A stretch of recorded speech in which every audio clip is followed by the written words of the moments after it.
প্রত্যেকটা টিভি চ্যানেলে ফলাও করে প্রচার হচ্ছে রেলমন্ত্রীর দ্বিতীয় বিয়ের কথা এবং তার দ্বিতীয় স্ত্রীকে কক্সবাজারে একটা বিলাসবহুল হোটেলে দেখা গেছে, এমন দাবিও করছে কিছু নিউজ চ্যানেল। তার কয়েকটা ঘোলা অস্বচ্ছ ছবি ঘুরে বেড়াচ্ছে যোগাযোগ মাধ্যমে। হোটেলের নামটা জানতে পেরে সেখানেই ছুটল অনুরূপ। হয়তো ওরা কোনো সাহায্য করতে পারবে এই আশায়। ক্ষুধা, ক্লান্তি আর একইভাবে অনেকক্ষণ বসে থাকার দরুন শরীর ব্যথা, মাথা ব্যথায় আবার জ্ঞান হারিয়েছে মিলাত। এখান থেকে বেঁচে ফেরার আশা পুরোপুরি হারিয়ে ফেলেছে ও। এবার শুধু মৃত্যুর অপেক্ষা। সাইমন বিচ রিসোর্টের রিসেপশনে গিয়ে অনুরূপ বলল, আমার একজনের খোঁজ চাই। রিসেপশনিস্ট ছেলেটা বলল, সরি স্যার, আমরা কারো ব্যক্তিগত তথ্য দিতে পারবো না, এটা আমাদের রুলসে নেই। আচ্ছা, আপনাদের ম্যানেজার কোথায়, ওনাকে ডাকেন। ছেলেটা ফোন করে ম্যানেজারকে ডাকতেই সে হাজির হলো মিনিট খানেকের মধ্যে। তাকে দেখে অনুরূপ অনুরোধের স্বরে বলল, ভাই, আমার একটা হেল্প লাগবে। আমার স্ত্রীকে খুঁজে পাচ্ছি না। আমার ধারণা আপনার হোটেলেই আছে ও। আপনি প্লিজ একটু হেল্প করেন। কিরকম হেল্প চাচ্ছেন আপনি?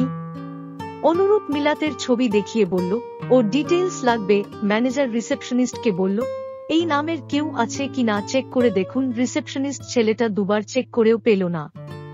ম্যানেজার অনুরূপকে বলল, না ভাই, এই নামে কেউ নেই এই হোটেলে। হঠাৎ অনুরূপ বলল, হোটেলের সবগুলো রুম যদি একবার দেখা যেত তাহলে ভালো হতো। ইম্পসিবল, আমাদের যতটুকু সাহায্য করার ছিল করেছি, আর কিছু সম্ভব না। এটা আমাদের পলিসির বাইরে। প্লিজ ভাই, একটু দেখেন। সম্ভবই না। আপনি পুলিশে কমপ্লেন করেন। করেছি, ওরাও খুঁজছে। তাহলে অপেক্ষা করেন। অনুরূপ মুহূর্তেই মেজাজ হারিয়ে ফেলল। এক হাতে গলা চেপে ধরল ম্যানেজারের। হিংস্র স্বরে বলতে লাগলো, অপেক্ষা করব মানে? গত 24 ঘন্টার বেশি সময় অপেক্ষা করছি। আর কত মরে যাওয়ার অপেক্ষা করব? এখন আমার ওকে জীবিত লাগবে যে কোনো উপায়ে, তা না হলে আমি সবকিছু শেষ করে দেব। ইতিমধ্যে হোটেলের 5-6 জন স্টাফ এসে অনুরূপকে জোর করে ছাড়ালো। ম্যানেজার লোকটা চিৎকার করে বলল, পুলিশ ডাকো, এই বাস্টার্ডকে পুলিশে দাও। অনুরূপ রক্তচক্ষু নিয়ে বলল, দে পুলিশে। শুধু আমার বুয়ের কিছু হোক, আর ওকে যদি তোদের হোটেল থেকে পাওয়া যায়, এই হোটেল আমি বন্ধ করিয়ে ছাড়ব। মনে রাখিস, সচরাচর এত অল্পতে মেজাজ হারানোর মানুষ অনুরূপ নয়। ও প্রচন্ড ঠান্ডা মাথার মানুষ, কিন্তু গত 24 ঘন্টা ধরে মিলাতের খোঁজ না পাওয়ায় মস্তিষ্ক উত্তপ্ত হয়ে আছে। কথাটা ম্যানেজারের কানে লাগলো। এভাবে কেউ কখনো ওপেন থ্রেড দেয়নি ওদের। নিশ্চয়ই পাওয়ারফুল কেউই হবে, এটা ভেবেই ম্যানেজার অনুরূপকে ছেড়ে দিতে বলল। আদেশ শুনে স্টাফরা ওকে ছেড়ে দিল। ম্যানেজার রুক্ষ স্বরে বলল, যেসব রুমে গেস্ট আছে সেগুলোতে ঢোকা যাবে না, এছাড়া বাকি সব দেখতে পারেন। অনুরূপের কণ্ঠস্বর নরম হয়ে এলো। ও অনুতপ্ত স্বরে বলল, ধন্যবাদ ভাই, মাফ করবেন আমাকে। মাথা ঠিক নেই একদমই। আপনার এই উপকার আমি ভুলব না। ম্যানেজার মাথা নাড়ল। একজন স্টাফ অনুরূপকে নিয়ে রুমগুলো দেখাতে লাগল। প্রত্যেকটা রুম দেখার পরও অনুরূপ পেল না। শেষে ফিরে যাওয়ার সময় স্টাফ ছেলেটা বলল, স্যার, বেসমেন্টটা দেখবেন একবার। অনুরূপ সঙ্গে সঙ্গেই বলল, হ্যাঁ চলো এক্ষুনি। বেসমেন্টের লক খুলে দিতেই অনুরূপ সিঁড়ি বেয়ে নেমে এলো নিচে। টিমটিমে আলোয় প্রথমেই চেয়ারে বাঁধা অবস্থায় অজ্ঞান হওয়া মিলাতের দিকে চোখ গেল অনুরূপের। প্রায় ছুটে আসলো ও। দ্রুত মিলাতের হাত পায়ের বাঁধন খুলে ওর নার্ভ দেখল, এখনো সচল আছে। আর দেরি না করে কোলে নিয়ে সাথের ছেলেটাকে বলল, অ্যাম্বুলেন্স কল করো দ্রুত। ছেলেটা ফোন বের করে কল করতে করতে অনুরূপ মিলাতকে নিয়ে উপরের দিকে উঠে যেতে লাগলো। কক্সবাজারের সবচেয়ে বড় প্রাইভেটে ভর্তি করানো হলো মিলাতকে। এই হাসপাতালে অনেকদিন কাজ করেছে, সেই সুবাদে সবাই অনুরূপকে চেনে। বের কয়েকজন বন্ধু এখনো এখানে কর্মরত। নুহার ঘুম ভাঙতেই দেখল ও রেভানের নগ্ন বুকের ওপর মাথা রেখে শুয়েছিল। দ্রুত সরে যেতে চাইলেও রেভান দিল না। শক্ত করে জড়িয়ে ধরে ঘুম ঘুম স্বরে বলল, এভাবে থাকো প্লিজ, তোমার শরীরের ঘ্রাণ ভালো লাগছে ভীষণ। অন্য সময় হলে এই কথা বলার অপরাধে ঝগড়া লেগে যেত নুহা, কিন্তু এ মুহূর্তে লজ্জায় রাঙা হয়ে উঠল ও। কিছু বলার ভাষাও পেল না খুঁজে। রেভান ওর সিল্কি চুলে হাত বুলাতে বুলাতে ঘুম ঘুম স্বরে আবার বলতে লাগলো, আমি তোমাকে ভীষণ ভালোবাসি মিলাত। নুহা চমকে উঠল। এতক্ষণের লজ্জা লজ্জা ভাব চলে গেল নিমিষেই। রেভানকে এক ঝটকায় সরিয়ে দিয়ে তড়াক করে উঠে বসল। এতে রেভানেরও ঘুম ছুটে গেল। নুহা কঠোর স্বরে বলল, মিলাতকে আপনি ওর নাম নিচ্ছিলেন কেন ঘুমের ঘোরে? রেভান বুঝল ও মস্তবড় একটা ভুল করে ফেলেছে নিজের অজান্তেই। তবু পরিস্থিতি সামলানোর উদ্দেশ্যে বলল, তুমি একটু বেশি ভাবছ, ঘুমের ঘোরে তো কত কথাই বলে মানুষ। মোটেই না। ও কি আপনার এক্স? রেভান বুঝল আর মিথ্যা বলা সম্ভব না, তাই বলল, না, ও আমার এক্স না। একতরফা এটা। আপনি ওকে এখনো ভুলতে পারেননি? সত্যি বলতে আগে যেমন মনে পড়তো এখন তেমন পড়ে না, তবে যখন পড়ে ভীষণ খারাপ লাগে। এই প্রথম নুহা কষ্ট পেল রেভানের মুখে অন্য কোনো নারীর জন্য কষ্ট পাওয়ার কথা শুনে, কিন্তু এমন তো হওয়ার কথা ছিল না। এই মানুষটার প্রতি তো তার কোনো অনুভূতি নেই। মিথ্যে মিথ্যে বলে হৃদয়টা চিৎকার করে উঠল। নুহা কেঁদে ফেলল মুখে হাত দিয়ে। রেভান বিচলিত স্বরে বলল, কি হয়েছে তোমার? কান্নার স্বরেই নুহা বলল, আপনি কি ওকে ভুলতে পারবেন না? রেভান ওর মাথায় হাত বুলিয়ে দিয়ে সান্ত্বনার স্বরে বলল, ভুলে যাব। সত্যি সত্যি? নুহা বিড়ালের বাচ্চার মতো রেভানের বুকে ঠাঁই নিল, কিন্তু কান্না থামাল না। রেভান নিজের বুয়ের আরেকটা রূপ দেখতে পেয়ে বিমোহিত। মিলাতের জ্ঞান ফিরেছে ঘণ্টা খানেক পর। শরীর ভীষণ দুর্বল, একটু নড়ারও শক্তি নেই। স্যালাইন চলছে। অনুরূপ ওর শিয়ারের কাছে বসেছিল। ওকে চোখ মেলতে দেখেই বলল, জান, কেমন লাগছে এখন? কষ্ট হচ্ছে, ব্যথা হচ্ছে, কোথায় খারাপ লাগছে বলো? মিলাত ইশারা করে অনুরূপকে ডাকল। অনুরূপ ওর মুখের কাছে কান নিতেই মিলাত ধীরস্বরে বলল, আমাকে একটু জড়িয়ে ধরবেন প্লিজ? অনুরূপ সাথে সাথে জড়িয়ে ধরল স্ত্রীকে। চুমুতে ভরিয়ে দিতে লাগল প্রিয়তমার মুখশ্রী। এই পর্বটি কঠোরভাবে প্রাপ্তবয়স্ক ও প্রাপ্তমনস্কদের জন্য। নিজ দায়িত্বে পড়বেন। কোনো প্রকার সমালোচনা কাম্য নয়। মিলাত এখন পুরোপুরি সুস্থ। হাসপাতাল থেকে রিলিজ নিয়ে অনুরূপদের চট্টগ্রামের বাসায় ফিরছিল। সেখানে অনুরূপের আর মিলাতের বাবা মাও এসেছেন। তারা সবাই কাল ঢাকা ফিরবেন। অনুরূপের বাবা আমিনুল সাহেবের ড্রাইভার ড্রাইভ করছে, আর ওরা দুজন পেছনে বসে আছে। মিলাত অনুরূপের কাঁধে মাথা রেখে চোখ বন্ধ করে আছে। অনুরূপ এক হাতে স্ত্রীকে আগলে রেখেছে নিজের সাথে, আর আরেক হাতে স্ত্রীর হাত। ও ভেবেছিল মিলাত ঘুমিয়ে পড়েছে, কিন্তু না, হঠাৎ করেই মিলাত বলে উঠল, জানেন, আমি জ্ঞান হারানোর আগে শুধুমাত্র আপনাকে দেখতে চেয়েছিলাম, যেন মরে গেলেও আফসোস না থাকে।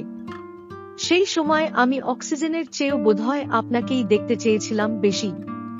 কথাগুলো বলেই মিলাত অনুরূপের দিকে তাকালো। দেখল মানুষটা ব্যাকুল নয়নে ওর দিকেই চেয়ে আছে। অনুরূপ ওর হাতে চুমু খেয়ে আফসোসের স্বরে বলল, আম সরি, আমি অনেক দেরি করে ফেলেছি তোমাকে খুঁজে পেতে। দেরি হয়নি। এই দেখুন আমি আপনার বাহুতে। দেরি হলে হয়তো আপনার পাশের সিটটা ফাঁকা থাকত। অনুরূপ মিলাতের কপালে আলতো চুমু খেয়ে বলল, কখনো ভয় পাবে না। আম অলওয়েজ উইথ ইউ। উত্তরার একটা ফ্ল্যাটে আপাতত থাকছে চৈতি। আজ রাতে আসবে রেলমন্ত্রী মতিউর রহমান। চৈতি বুঝতে পারছে কিছু একটা হবে। আজ রাতে হয়তো ডিভোর্স দেওয়ার কথা বলবে। ও জনত আজ হোক কাল হোক মতিউর রহমান ওকে ছুঁড়ে ফেলবে, তাই আগেই জাল বিস্তার করে রেখেছিল। তৈরি হবার সময় রেভান বলল, তোমার ফাউন্ডেশনটা দিও তো। কেন, মেকআপ করবেন নাকি? আজ্ঞে না ম্যাডাম, আপনি আমার গলায় যে কারুকার্য করেছেন সেগুলো ঢাকব। ঢাকতে পারবেন না। আপনিও তো আমার শরীরে দাগ বসিয়েছেন।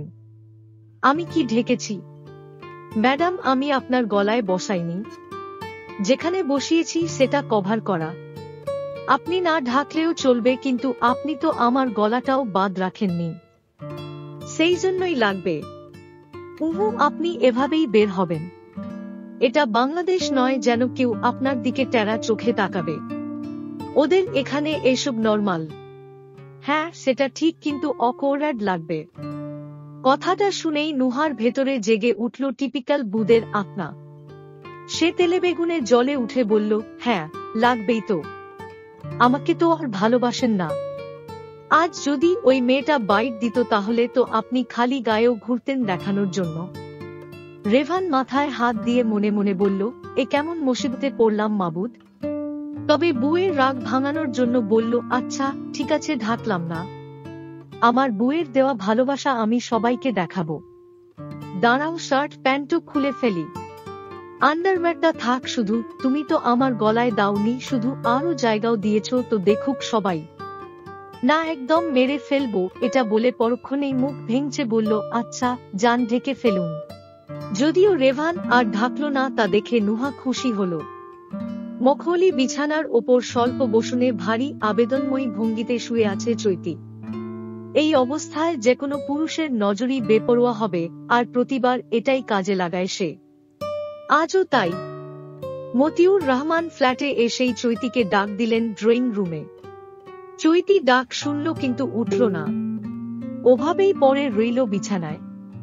কয়েকবার ডাক দিয়েও যখন মতিউর সাহেব সাড়া পেলেন না, তখন তিনিই চলে গেলেন বেডরুমে। আজ এখানে আসার একটাই উদ্দেশ্য, চৈতির কেস ক্লোজ করা। আবেগে পড়ে তিনি চৈতিকে বিয়ে করে ফেলেছিলেন, তখন বুঝতে পারেননি, কিন্তু এখন মনে হচ্ছে কাজটা একদমই উচিত হয়নি। চৈতি নামক আগাছা এখনই পরিষ্কার না করলে ভবিষ্যতে গলার কাটা হয়ে যাবে। সেদিনই তে ফাঁসিয়ে দিচ্ছিল, একটুর জন্য বেঁচে গেছে। বেডরুমে এসে যা দেখলেন তাতে যা যা ভেবে এসেছিলেন সব ভুলে গেলেন। ভারী নিতম্ব, সরু কোমরের খাঁজ, উন্নত ও সুডৌল বক্ষের ভাঁজে একটি ফুটন্ত গোলাপ গুঁজে রাখা। চৈতি কামাতুর চাহনিতে মতিউর রহমানকে নিজের দিকে ডাকল। সেই ডাক উপেক্ষা করার মতো শক্তি তার নেই, কখনো ছিলও না।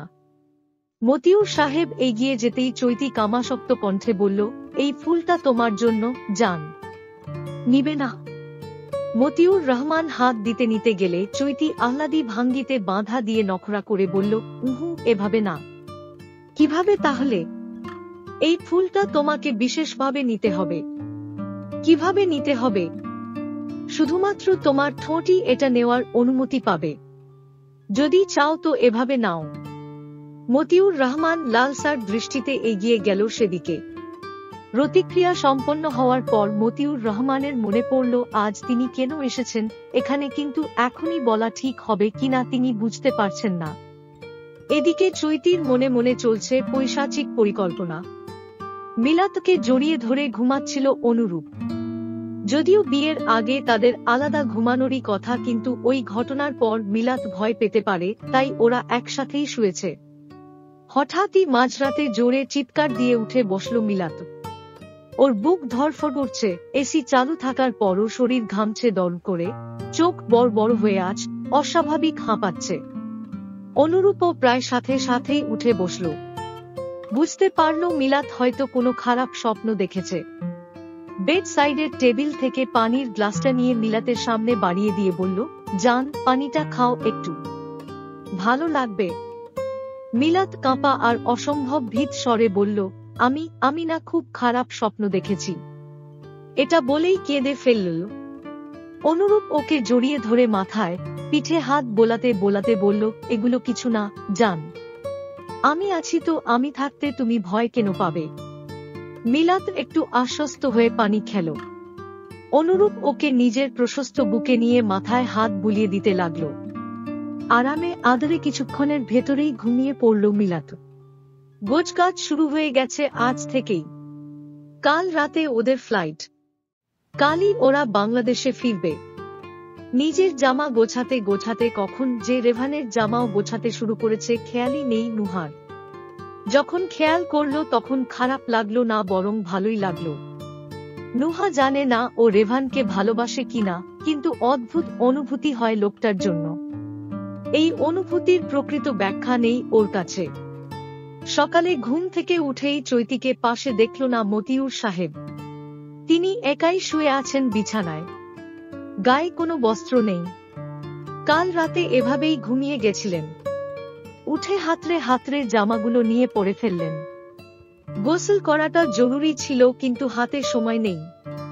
তিনি চৈতিকে ডাকতে ডাকতে বের হলেন রুম থেকে। চৈতি কিচেন থেকে বেরিয়ে এসে আহ্লাদি স্বরে বলল, ও তুমি উঠে গেছো, বসো, নাস্তা দিচ্ছি। খাব না? সময় নেই।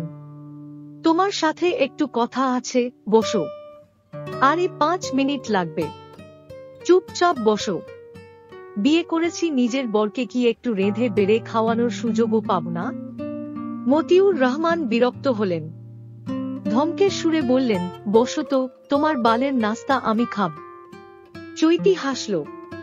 হাসতে হাসতেই বলল, আমাকে ভোগ করতে পারো, কিন্তু আমার বানানো নাস্তা খেতে পারো না কেন? আমি স্বীকৃত নই বলে? আমি কি তোমার রক্ষিতা না?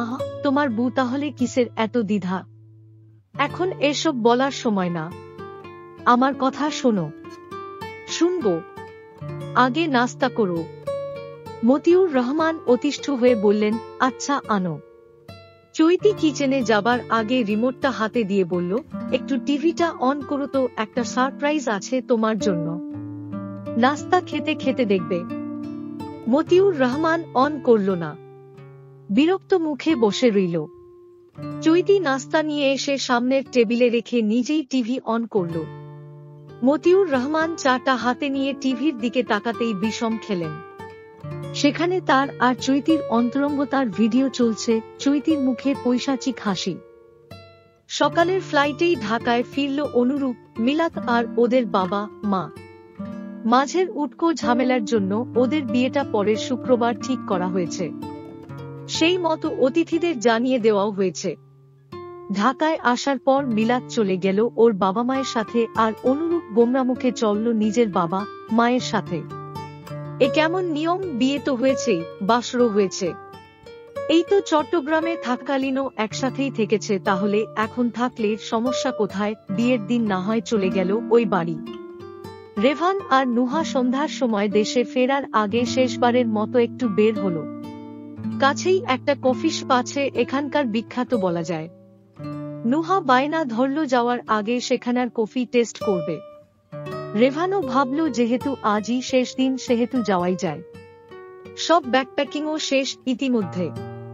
সুইজারল্যান্ডের সবচেয়ে সুন্দর, নান্দনিক আর ঐতিহ্যে সমৃদ্ধ একটি শহর হচ্ছে জুরিক, যেখানে বর্তমানে রেভান আর নুহা অবস্থান করছে, এবং তারা এখানকারই একটা জনপ্রিয় কফি শপে এসেছে।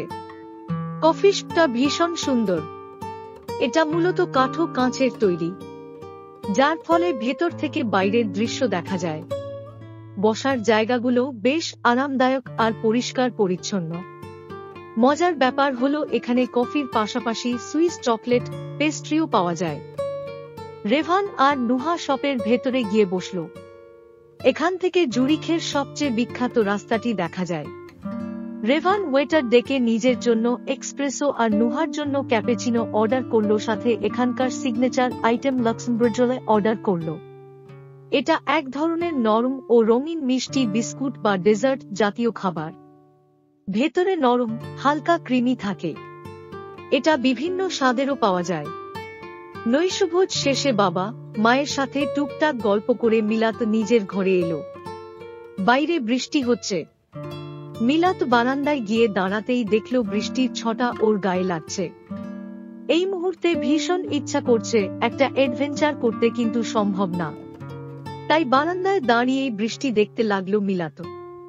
তখনই বিছানার ওপর রাখা ফোনটায় রিং হলো। অজান্তেই হাসি ফুটে উঠল ওর ঠোঁটের কোণে। দ্রুত ঘরে গিয়ে রিসিভ করতেই ওপাশ থেকে ভেসে এলো গানের সুর। আমার সারাটা দিন মেঘলা আকাশ, বৃষ্টি তোমাকে দিলাম, শুধু শ্রাবণ সন্ধ্যাটুকু তোমার কাছে চেয়ে নিলাম। 2 লাইন গেয়ে অনুরূপ থামল। মিলাত মুগ্ধ স্বরে বলল, ভীষণ সুন্দর। মিথ্যে, তোমার মতো সুন্দর কোনো কিছুই না। মিলাত হাসল, বলল, বৃষ্টি হচ্ছে বাইরে। হ্যাঁ, এমন দিনে বউ ছাড়া থাকা ভীষণ কষ্টের। আমার কষ্টটা কেউ বুঝল না, অনুরূপ ন্যাকা স্বরে বলল। মিলাত হেসে ফেলল শব্দ করে। হাসতে হাসতেই বলল, আহারে, মজা নিও না। আমার সত্যিই তোমাকে ছাড়া ঘুম হয় না। মজা নিচ্ছি না তো। হয়েছে। মিলাত হঠাৎই বলে ফেলল, জানেন আমার না ভীষণ ইচ্ছে করছে বৃষ্টিতে ভিজে পুরো শহর ঘুরে বেড়াতে। তাই? হ্যাঁ। আচ্ছা, রাখছি। এটা বলেই অনুরূপ ফোন রেখে দিল। মিলাত তাজ্জব বনে গেল। হঠাৎ হলোটা কি? হুট করেই ফোন রেখে দিল। পুরো শহর বৃষ্টিতে ভেজার কথা শুনেই কি রাগ করলো নাকি কোনো দরকারি কল এসেছে, এসব 7-5 ভেবেই মিলাত অনুরূপকে টেক্সট করল, কি হয়েছে, ফোন রেখে দিয়েছেন কেন, আমি কি ভুল কিছু বলেছি? অনুরূপ উত্তর করল না। মিলাত একটু পরপরই চেক করতে লাগলো কোনো উত্তর আসে কি না দেখার জন্য, কিন্তু কিছুক্ষণ পরও কোনো উত্তর এলো না। ক্রমশ মনে মেঘ জমতে শুরু করলো ওর। হঠাৎই আবার ফোন বেজে উঠল। অনুরূপ ফোন করেছে। অভিমানে ভাবল ফোন তুলবে, কিন্তু মন তো মানতে রাজি নেই। তাই রিসিভ করেই কানে ধরতেই ওপাশ থেকে অনুরূপের কণ্ঠ ভেসে এলো, পাখি, নিচে নামো তো। অভিমানের কথা বেমালুম ভুলে গিয়ে মিলাত আঁতকে উঠে বলল, আপনি নিচে এসেছেন এই বৃষ্টির মধ্যে? পাগল হয়েছেন? কি করব বলো, একমাত্র বউ কিছু আবদার করেছে, আর সেটা আমি পূরণ করব না? তাই বলে এত রাতে? আমার ইচ্ছের কাছে রাত দিন নেই পাখি। এখন দ্রুত নামো। নামছি। ফোন রেখেই মিলাত খুশিতে বিছানায় একটা গড়াগড়ি দিল। তারপর চুলগুলো খোঁপা করে নেমে গেল। দারোয়ান হয়তো ওয়াশরুমে গেছে, তাই গেটে কেউ নেই। মিলাত গেটটা খুলে বেরিয়ে গেল। দেখল বাইরেই অনুরূপ বাইকের সাথে হেলান দিয়ে দাঁড়িয়ে বৃষ্টিতে ভিজছে। মিলাত দৌড়ে এসে অনুরূপকে জড়িয়ে ধরল। তারপর ঝিলমিল হাসিতে বলল, এত দ্রুত যে ইচ্ছে পূরণ হয় আমার জানা ছিল না। Thank you so much for coming into my life. অনুরূপ মিলাতের কপালে চুমু খেয়ে বলল, আমি থাকতে আমার সাধ্যের মধ্যে কোনো ইচ্ছেই তোমার অপূর্ণ থাকবে না, কথা দিলাম। তারপর মিলাত অনুরূপের বাইকে উঠতেই অনুরূপ বাইক টান দিল। পেছন থেকে শক্ত করে অনুরূপকে জড়িয়ে ধরে রইল মিলাত। স্নিগ্ধ শান্ত বৃষ্টির রাত। বাতাসে ভেজা বৃষ্টির মিষ্টি ঘ্রাণ আর প্রেমের সুর। এই রাত প্রেমের, ভালোবাসার রাত। মিলাত ভালোবাসার মানুষটির ভেজা পিঠে আলতো চুমু খেয়ে বলল, আমি আপনাকে পাওয়ার পর বুঝেছি মানুষ কেন বলে, সঠিক মানুষ এলে জীবন সুন্দর হয়ে যায়। আমার জীবনটা এই স্নিগ্ধ বৃষ্টির রাতের মতো সুন্দর করে দিয়েছেন আপনি। আমি না কখনো প্রেম, ভালোবাসা, সংসার এসব আগ্রহী ছিলাম না। কারো প্রতি সেভাবে অনুভূতি তৈরি হয়নি। মানে হলে হলো, না হলে নেই, এরকম ছিল। কিন্তু তুমি আমার লাইফে আসার পর আমার কেন যেন মনে হতো তোমাকে না পেলে আমি আমার জীবনের অর্থ খুঁজে পাব না। তোমাকেই লাগবে, এমন অনুভূতি হতো সবসময়। চৈতি আর মতিউর রহমানের মধ্যে সেদিন সকালে দুটো চুক্তি হয়েছে। প্রথম চুক্তিটা হলো ও একজনকে খুন করবে, সেই দায় যেন ওর কাঁধে না আসে, আর খুনটা করতে সব রকমের সাহায্য যেন পায়। দ্বিতীয়টা হলো তার মেয়ে নুহার ডিভোর্স করাতে হবে। যদি এই দুটো শর্ত মতিউর রহমান মেনে নেন তাহলে চৈতি এই সব ভিডিও ডিলিটও দেবে আর তাকেও ডিভোর্স দেবে। মতিউর রহমান প্রথম অস্বীকৃতি জানালেও পরে মান সম্মান আর ক্ষমতা হারানোর ভয়ে রাজি হল। চৈতি জানতো এমনটাই হবে। কেউ কারো ক্ষমতা ছাড়তে চায় না এত সহজে। ও ভীষণ খুশি। যাক, এতদিনে ওর মনের আশা পূর্ণ হবে। চৈতি শপথ করে মিলাদকে শেষ করে দিয়ে ও রেভানকে নিয়ে অনেক দূরে চলে যাবে। তারপরই মনে প্রশ্ন আসে, রেভান যদি ওর সাথে না আসতে চায়? চৈতি কুটিল হাসে, সুস্থ বা অসুস্থ যেভাবেই হোক ওকে তো আসতেই হবে। বৃষ্টিতে ভিজে পরের দিন দুজনেরই ভীষণ ঠান্ডা লেগেছে। যদিও এই ঘটনা এখনো কেউ জানে না। কলি বেগম ছেলের জন্য গরম দুধ নিয়ে এসে বলল, এটা খা, ভালো লাগবে। আচ্ছা একটা কথা বলতো, তোদের দুজনেরই একই দিনে ঠান্ডা লাগলো কিভাবে? মিলাদকে ফোন করলাও, ওরও ভীষণ ঠান্ডা লেগেছে। তোরও ব্যাপারটা কি করে? ইটস অনলি পেয়ার মা, অনুরূপ ভাঙা স্বরে বলল। কলি বেগম মুখটা বাঁকা করে বললেন, বিয়ে হলো 2 দিন, এর মধ্যেই রোমিও হয়ে গেছি। কি করব মা, বাবার আদর্শ ছেলে তো আমি। কলি বেগম ছেলের দিকে চোখ গরম করে কপট রাগী স্বরে বললেন, হয়েছে নাটক, এখন এটা গরম গরম খা। আমি আসছি 5 মিনিট পর। আচ্ছা। মা যাওয়ার পর অনুরূপ মিলাতকে কল করল। রিসিভ করতেই বলল, কি অবস্থা বউ? আপনার যে অবস্থা আমারও সেই অবস্থা। এটা বলে দুজনেই একসাথে হেসে উঠল। প্রাপ্তবয়স্ক অ্যালার্ট। সুইজারল্যান্ড থেকে সরাসরি কোনো ফ্লাইট বাংলাদেশে না থাকায় ওরা ইস্তাম্বুল এয়ারপোর্টে 3 ঘন্টার ট্রানজিট নিল। এই 3 ঘন্টা এয়ারপোর্টের ভেতরে ঘোরাঘুরি, শপিং আর খাওয়া দাওয়া করল। ইস্তাম্বুল এয়ারপোর্টটা ভীষণ সুন্দর। আন্তর্জাতিক অনেক ব্র্যান্ডের শপ রয়েছে এয়ারপোর্ট জুড়ে। সেখানে ঘুরতে ঘুরতে নুহার চোখ পড়ল কালভিন ক্লাইন ব্র্যান্ডের শপের ওপর। ও সেখানে গিয়ে একে একে দেখতে লাগলো তাদের পণ্য সামগ্রী। দেখতে দেখতে ও জেন্টস এরিয়ায় ঢুকে পড়ল। এখানে ছেলেদের সব আন্ডারওয়্যার। নুহা ভাবল ঢুকেছে সেহেতু রেভানের জন্য একটা আন্ডারওয়্যার কিনে ফেলা যাক। তাই ও নিজের পছন্দমতো আন্ডারওয়্যার কিনল। এদিকে রেভান গাক্সে থেকে পছন্দ করে একটা ব্যাগ কিনল নুহার জন্য। জ্বর ঠান্ডার প্রথম ধাক্কাটা সামলে নিয়ে দুজনেই মোটামুটি সুস্থ, তবে এখনো হালকা অসুস্থতা আছেই। দুপুরে মায়ের সাথে ভাত খেতে বসে এক লোকমা মুখে দিতেই বেসিনের দিকে দৌড়ে গিয়ে মুখ ভরে বমি করে ফেলল। পেছনে মিনারা বেগমও দৌড়ে আসলেন। মেয়ের মাথায় পানি দিয়ে জিজ্ঞেস করলেন, কি হয়েছে তোর? হঠাৎ বমি পাচ্ছে মা, সব গন্ধ লাগছে। মিনারা বেগম হঠাৎ কিছু একটা ভেবে বললেন, প্রেগন্যান্সি টেস্ট করে নে একবার। আরে না মা, এরকম কিছু না, আমার তো মনে হচ্ছে। ধুর, বমি করলেই কেউ প্রেগন্যান্ট হয়ে যায় না। তাও একবার করে দেখ আমার মনের শান্তির জন্য। আচ্ছা, কাল করব। আচ্ছা, এখন বল কি খাবি? কিছু খাব না মা, ইচ্ছে করছে না খেতে। শরীর এমনিই দুর্বল, জ্বর ঠান্ডা বাঁধিয়ে বসে আছে, এখন আবার বমি। তোকে নিয়ে কোথায় যাব আমি বলতো? এই তোর থেকেও কম বয়সে আমি সংসার বাচ্চা সব দুহাতে সামলেছি, আর তুই নিজেকেই সামলাতে পারছিস না, সংসার কি সামলাবি? আবার এদিকে যদি বাবু হয় তাহলে তোকে খুঁজেও পাওয়া যাবে না। মায়ের গর্জনে অতিষ্ঠ হয়ে মিলাত বলল, ভর্তা ভাত খেতে ইচ্ছে করছে। মিনারা বেগম সন্দেহ নিয়ে বললেন, লক্ষণ তো ভালো লাগছে না আমার। ঘরে গিয়ে বস, আমি শুটকি ভর্তা করে আনি। হু। মিলাত মুখে না না করলেও নিজের মনেও সন্দেহ তৈরি হল। বিকেলে অনুরূপ ফোন করল। ওর আজ ইভিনিং আর নাইট 2 শিফটে ডিউটি। মূলত নাইট শিফটে ছিল, কিন্তু এক কলিগের মামা মারা গেছে, তাই ওর হয়ে আজ ওর শিফট অনুরূপই করবে। আর এমনিতেও আজ মেজর 2টো অস্ত্রোপচার করতে হবে। ভীষণ ব্যস্ত সময় যাবে, তাই বিকেলে সময় পেতেই মিলাতের সাথে কথা বলে নিল। রাতে যদি সময় পায় তাহলে আবার ফোন করবে, আর কাল সকালে বাসায় যাওয়ার আগে দেখা করে যাবে। মিনারা বেগমের আর ধৈর্য হল না। তিনি বিকেলেই বেরিয়ে গিয়ে প্রেগন্যান্সি কিট নিয়ে এলেন। সন্ধ্যায় চা দিতে এসে কিটটা বাড়িয়ে দিয়ে বললেন, চেক করে ফেল। মিলাত হতাশ গলায় মায়ের দিকে চেয়ে বলল, উফ মা, তুমিও না, এত অধৈর্য কেন? হব না তো কি করব, এই বয়সে একটা নাতি নাতনি কি দেখবার শখ হয় না আমার? মিলা তার কথা না বাড়িয়ে কিটটা নিয়ে বলল, যাও, আমি টেস্ট করে জানাচ্ছি। হ্যাঁ, দেখে বল।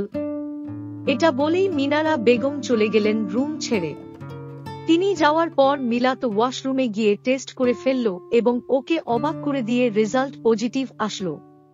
মিলাত খুশিতে কিছুক্ষণ কথাই বলতে পারল না, একদৃষ্টে চেয়ে রইল কিটটার দিকে। নিজের পেটে হাত রেখে বলল, সোনা, তুই এসেছিস মায়ের কাছে। ওয়াশরুম থেকে বেরিয়ে এসে দরজা খুলে নিজের খাটে এসে বসল মিলাত। এদিকে মিনারা বেগম আগেই ঘাপটি মেরে দাঁড়িয়েছিলেন দরজার পাশে। মেয়ে দরজা খুলতেই ঢুকে পড়লেন। উত্তেজিত স্বরে প্রশ্ন করলেন, কি রে, রেজাল্ট কি? মিলাত কেঁদে ফেলল। মিনারা বেগম ঘাবড়ে গিয়ে মেয়ের পাশে বসে মাথায় হাত দিয়ে বললেন, কি হয়েছে রে, কাঁদছিস কেন? মিলাত কাঁদতে কাঁদতেই বলল, মা, তোমার শখ পূরণ হবে। মিনারা বেগম খুশিতে আলহামদুলিল্লাহ পড়ে ফেললেন।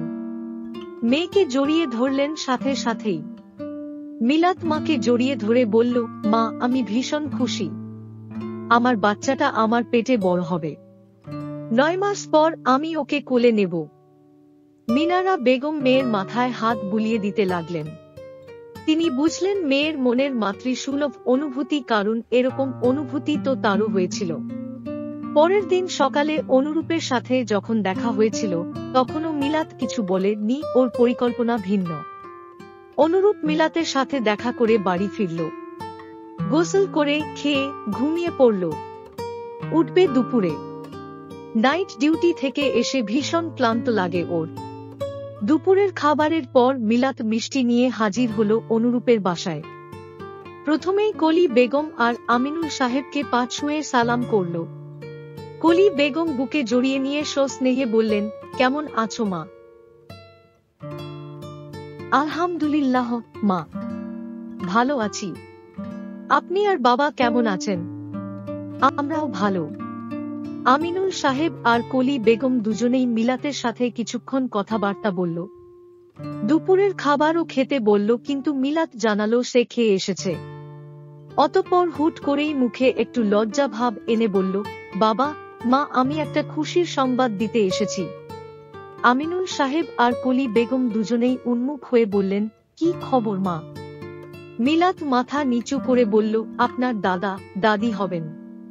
প্রায় সাথে সাথেই দুজনের সমস্বরে বলে উঠলেন, আলহামদুলিল্লাহ। কলি বেগম উৎফুল্ল স্বরে বললেন, ভীষণ খুশির খবর, মিষ্টি মুখ করতে হবে। মিলাত একই স্বরে বলল, মা, আমি একটু উনাকে খবরটা দিয়ে আসি। যাও মা, তোমার উনি ঘুমাচ্ছে। আমার মনে হয় না এই খবর শোনার পর তার ঘুম থাকবে। আমিনুল সাহেব কথাটা বলেই হাসলেন, তার সাথে কলি বেগমও। মিলাত লজ্জা পেয়ে সেখান থেকে উঠে চলে এলো অনুরূপের রুমে। এসেই দেখল সাহেব ঘুমিয়ে আছে খালি গায়ে, শুধু ট্রাউজার পরে। মিলাত হেসে এগিয়ে গেল। মাথার কাছে বসে মাথা হাত রেখে কিছুক্ষণ হাত বুলাতেই অনুরূপ চোখ মেলে চাইল। মিলাতকে দেখে একটু অবাক হয়ে বলল, তুমি? আসলাম আপনাকে দেখতে। অনুরূপ হেসে উঠে বসল। দুষ্টু স্বরে বলল, মিস করছিলে বুঝি? হ্যাঁ, আমি তো করছিলামই, কিন্তু আরেকজনও মিস করছিল।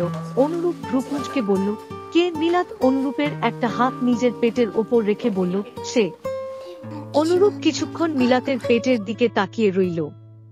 হঠাৎই ওকে জড়িয়ে ধরল প্রবল আবেগে। মনের ভেতর এখন আনন্দের প্রবল ধারা বইছে। অনুরূপ মিলাতের সারা মুখ উষ্ণ চুময়ে ভরিয়ে দিল। মিলাত স্বামীর পিঠে হাত রেখে প্রবল আবেগে প্রশ্ন করল, আপনি খুশি হয়েছেন? ভীষণ খুশি। আমি আমার জীবনের সবচেয়ে বেশি খুশি আজ। মিলাত প্রশান্তিতে হাসল। চৈতি আগেই জেনেছিল মিলাত আর অনুরূপের আবার বিয়ে হবে, কিন্তু আজ জানল মিলাত সন্তান সম্ভবা। এটা জেনে কি যে ভীষণ আনন্দ লাগলো ওর। ও ওর ফেভারিট ব্র্যান্ডের মদ খেয়ে নগ্ন শরীরে সারা ঘর নৃত্য করল। এবার পাওয়া যাবে আসল মজা। ওই শালা ডাক্তারের বাচ্চা শুয়োরকে জন্মের শিক্ষা দিয়ে দেবে এবার। সুখে শান্তিতে সংসার করা জন্মের মতো ঘুচে যাবে। গল্পের নাম বিকেলের প্রণয়। এটা ছিল গল্পের 13 পর্ব। গল্পের লেখিকার নাম আরশি আয়াত। সম্পূর্ণ গল্পটি আপনারা পেয়ে যাবেন ভয়েস বাই স্নেহ ইউটিউব চ্যানেলে।